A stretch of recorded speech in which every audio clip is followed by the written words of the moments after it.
Коронавирусот го измести фокусот и на политичките партии. Наместо предизборна, власта и опозицијата водат битка за што помали последици од COVID-19 за граѓаните.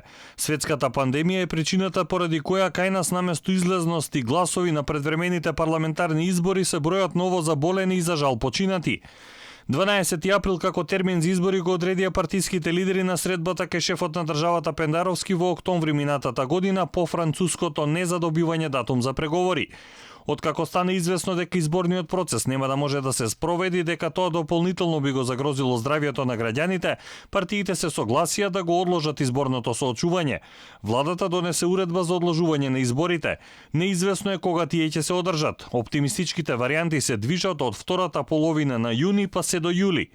Вонредната состојба треба да заврши на 16 април, доколку Пендаровски не донесе одлука за нејзино продолжување.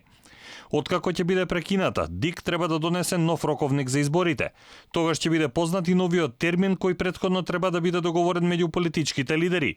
Кампањата треба да трае 20 дена, а партиите веќе ги доставија кандидатските листи.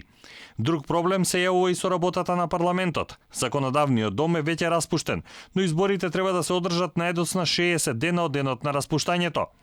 Пратениците не се состаноа и за вонредната состојба и затоа ја прогласи председателот. Нема да се состанат и да ја потврдат вонредната состојба. Спикерот Џафери е со став дека собранието нема мандат за тоа.